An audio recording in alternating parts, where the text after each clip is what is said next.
तो hey guys, welcome to my channel. तो आज की वीडियो में हम कवर करेंगे डेटा टाइप क्या होता है, साथ में वेरिएबल क्या होता है और कंपाइलर और कंसोल क्या होता है। ठीक है, तो चलिए स्टार्ट करते हैं। तो क्या होता है डेटा टाइप?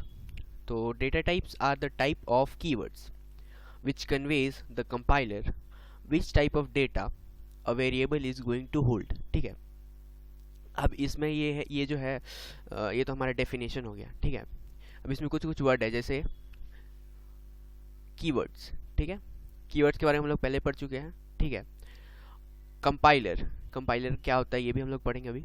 ठीक है, और वेरिएबल, वेरिएबल भी हम लोग पढ़ेंगे अभी। ठीक है, तो डेटा टाइप एक तरह का कीवर्ड होता है।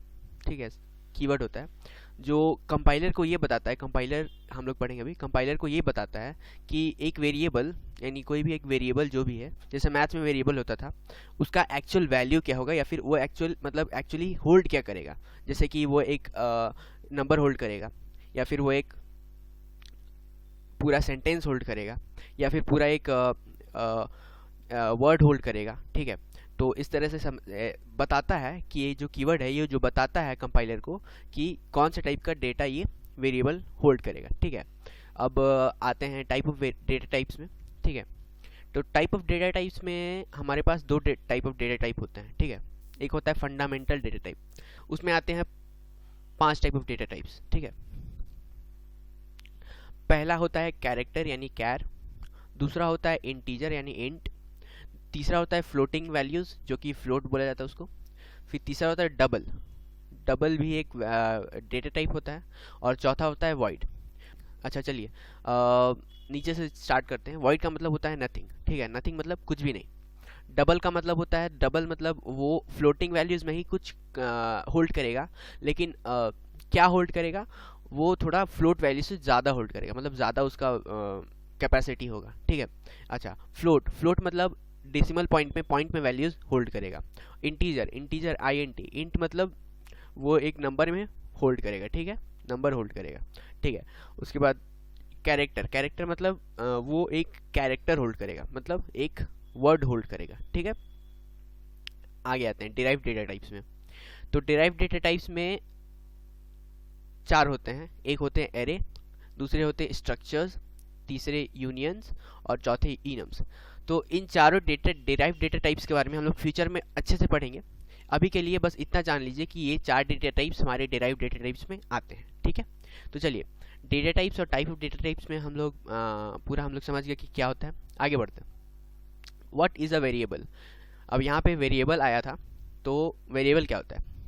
तो variable are the containers which are used for holding data of any type. ठीक है, वेरिएबल जो है वो एक टाइप का कंटेनर होता है। कंटेनर मतलब जैसे डब्बा होता है ना, डब्बा, उसके अंदर कुछ रखते हैं, तो वेरिएबल एक तरह का डब्बा होता है। ठीक है, वेरिएबल एक तरह का डब्बा होता है जिसमें हम लोग कुछ रख सकते हैं। ठीक है, कुछ रख सकते हैं, अब वो कुछ भी रख सकते हैं, जैसे एक नंबर रख सकते हैं, एक कैरेक्टर रख सकते हैं, एक स्ट्रिंग यानी कि हम लोग रख सकते हैं, एक सेंटेंस रख सकते हैं। ठीक है, इस तरीके से। अब इसका एक एग्जाम्पल में इंट ए लिखें, इसका मतलब क्या है?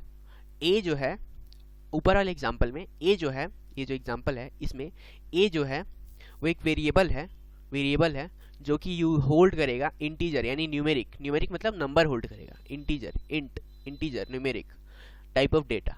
कौन सा टाइप का डेटा?